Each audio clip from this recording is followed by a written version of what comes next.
Hey guys, welcome to my video on BeetleJuice. Now I'm just going to give you a quick heads up. This video actually is a re-upload on the account that I had to take the previous video down due to copyright issues. This video actually hasn't been online for a few years now, so I thought it was time to go back and have a look. After all, the video was filmed in 2017, so I thought it would be a unique chance to go back and have a look and see how much I've changed and progressed, or maybe gone backwards and gone worse. But before we go on with the video, I just thought I'll show you this rare and unique Kenner doll of BeetleJuice that was released when the movie came out. So as you can see, it looks quite old.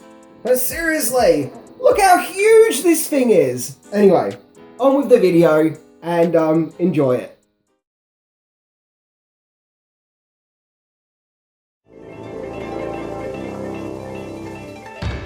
BeetleJuice, bioexorcist from the afterlife, who is here to party and cause trouble. If you're a ghost and your home gets haunted by the living, then just say his name 3 times, and BeetleJuice will be at your service with many mischievous tricks up his sleeve for ridding people's homes of the living. Can you be scary?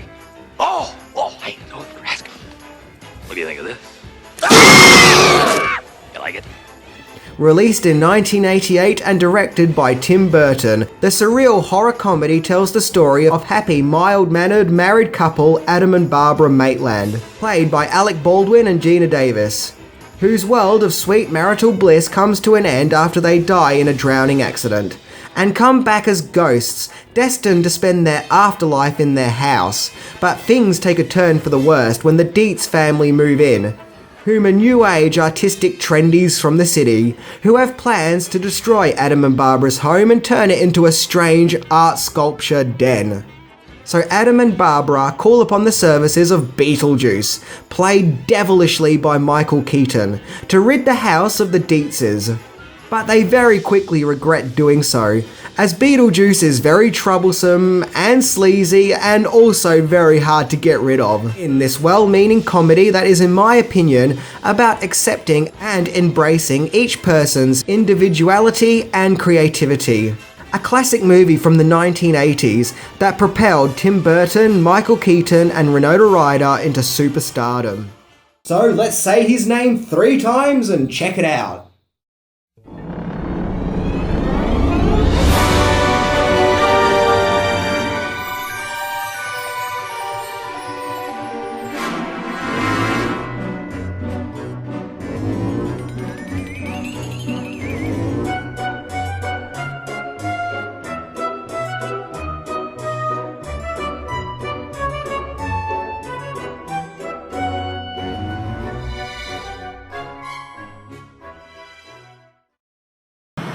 I'll eat anything you want me to eat. I'll swallow anything you want me to swallow. Chew on a dog. Number 10. Originally, it was a full-blown horror. Before Tim Burton came on board to lighten things up, the original BeetleJuice script was indeed much darker and violent, and feeling more in the same vein as A Nightmare on Elm Street. Originally, the B-Man himself, BeetleJuice, was going to be portrayed as a winged demon, but when he was in his human form, he took on the guise of a short Middle Eastern man. Very randomly Pacific, but okay, for argument's sake, let's just go along with it. And the car crash death of the Maitlands was much more bloody and gruesome. However, despite the fact that the original script seemed hellishly frightening, the ending was surprisingly really sweet, where the Maitlands and their house shrinks and becomes a model, where Adam and Barbara blissfully spend their afterlife, and also take care of an also shrunken Lydia Dietz, while her parents return to New York City. Gee, I guess they didn't care much for their daughter then, wow. Number 9. Alternative movie titles. BeetleJuice is a very interesting and distinct name for a movie. It is actually named after the 9th brightest star in the sky in the constellation of Orion. However, before the movie got this distinctive title, Warner Brothers had trouble coming up with a snappy name. You see, Warner Brothers didn't like the name BeetleJuice and wanted to call the movie House Ghost. And after some debating with Tim Burton, Burton jokingly suggested calling the movie Scared Sheetless, where, to his shock and horror, Warner Brothers actually took seriously and considered calling the movie that terrible title. But thankfully Burton stuck to his guns and BeetleJuice it was. Oh, thank God. Because let's be honest, Scared Sheetless is really quite an awful title. Number 8. Angelica Houston was originally cast in the movie. The role of feisty and somewhat annoying art sculpturist Delia Deetz was played by Catherine O'Hara, aka Kevin McAllister's mum. However, originally Angelica Houston was cast in the role, but sadly she had to step out due to sickness.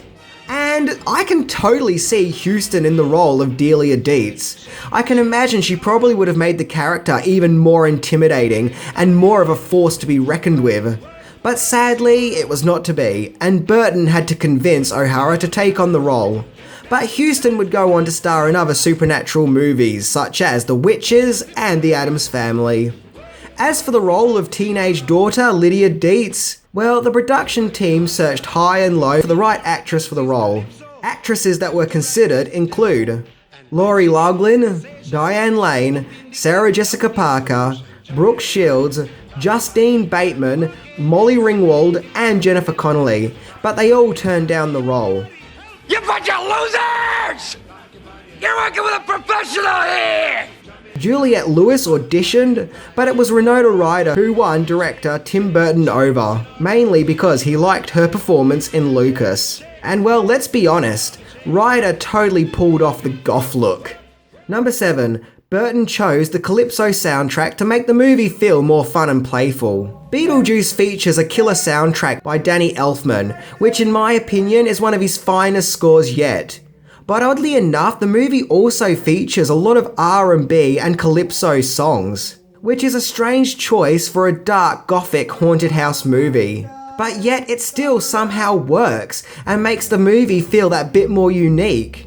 I mean, come on, let's face it, how can anyone forget the classic Day-O scene?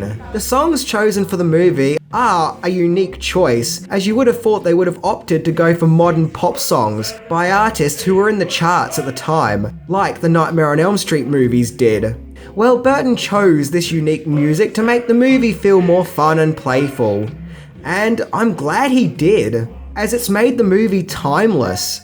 Had they gone for contemporary 80s music, it would have aged the movie. I mean, just look at the Prince songs in Tim Burton's Batman movie, which came out just 1 year after BeetleJuice. And it's a good thing that Burton decided to go for this unique list of old songs, as in the original script, there was a scene where Lydia Deetz was lip-syncing to the song When a Man Loves a Woman.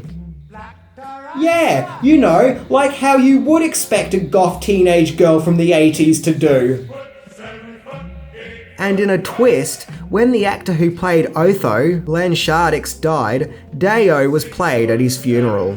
Number 6. Tim Burton originally wanted Sammy Davis Jr. to play BeetleJuice. It's near damn impossible to imagine anyone else but the legendary Michael Keaton in the role of BeetleJuice. He totally owns it. And in all honesty, he kind of owns the entire movie, what with his delightful vulgarity. That is why I won't do 2 shows a night anymore, babe. I won't do.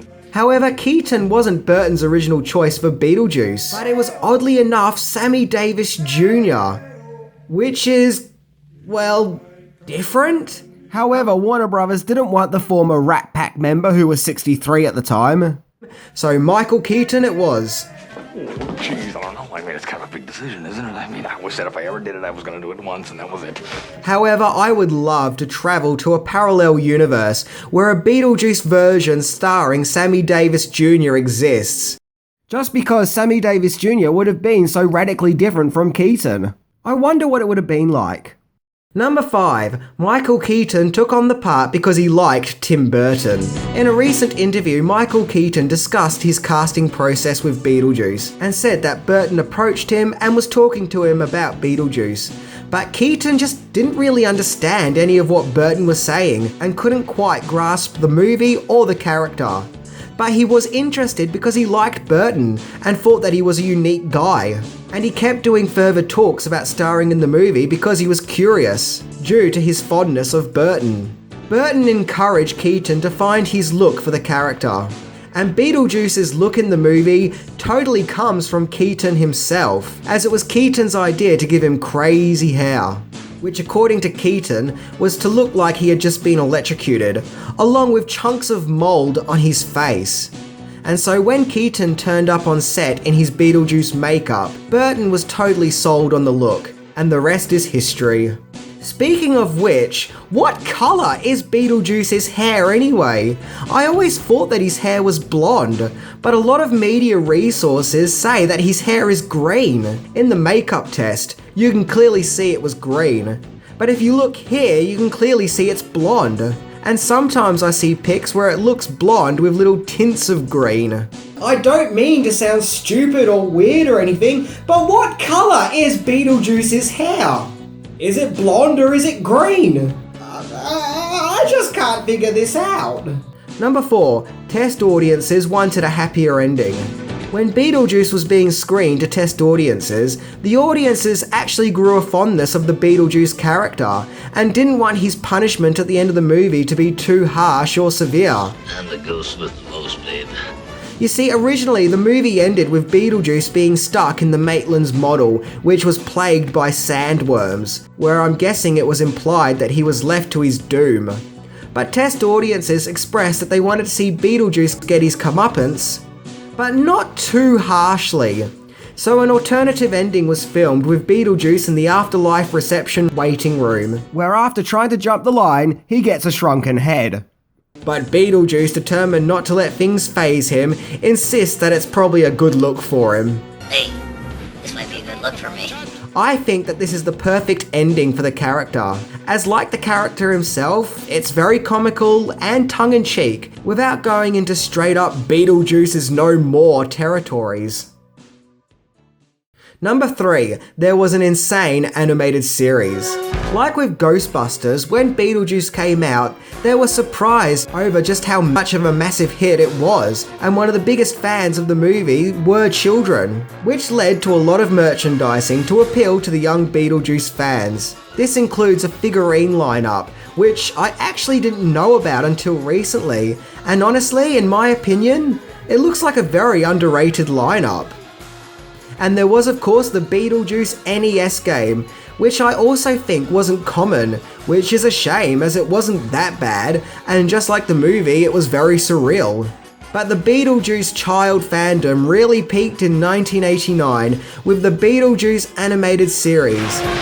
Showtime! Lasting for 2 seasons, this show was just insane. I mean, it was just off the wall mental. It was weird, it was bizarre, it was surreal, and very energetic, and thus when I was a kid, I loved it. One thing that did bother me with the animated series though, is that it does somewhat greatly deviate from the movie. The Maitlands, for a start, are nowhere to be seen. BeetleJuice now has a burgundy shirt, and he and Lydia are now best friends and frequently go on adventures together. But nevertheless, it was fun, wacko, and totally insane, and us 90s kids couldn't get enough of it. Number 2. Deleted and alternative scenes. As with most movies, there is always going to be deleted and alternative scenes, and BeetleJuice is no exception. Although some of the deleted and alternative scenes for BeetleJuice is just as insane as the movie itself. For example, I mentioned earlier about the scene that was filmed where BeetleJuice is stuck in the afterlife reception waiting room. Well, recently on the net, this pic has surfaced, which shows BeetleJuice in the waiting room, along with that old guy, you know, the one at the start of the movie who offered to cut Adam's hair for his vacation. Originally, the BeetleJuice snake looked more like an actual snake, and nowhere near as creepy as the BeetleJuice snake head that was eventually used. My favourite of the deleted scenes is this one when the Dietzes go into the attic, where the Maitlands hang out the window, where we see the perspective of them hanging out the window from the outer dimension, with even a sandworm approaching them. This answers a question I always had as a kid, as I couldn't figure out why, whenever they left the house, they were in this weird dimension, but that dimension doesn't seem to be present when they're hanging out the window. Well, now that is answered. But the most interesting deleted scene involves the dimension outside the Maitland's house. As mentioned, it's a dimension that looks like another planet and is plagued by giant worms. But originally, the dimension surrounding the Maitland's house was going to be much different. Originally, it was a dark black space with giant gears flying around the place, of which, if you stumble into this dimension, the menacing gears are going to try and ram into you. It's almost like these gears are operating reality itself. However, it's just not as interesting or as effective as what was eventually used.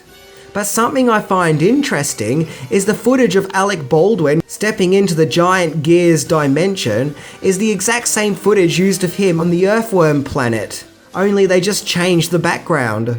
So when you watch that scene in BeetleJuice and you see Alec Baldwin reacting to the giant earthworm, well, when the film was being made, he was actually referring to, well, a giant metal gear.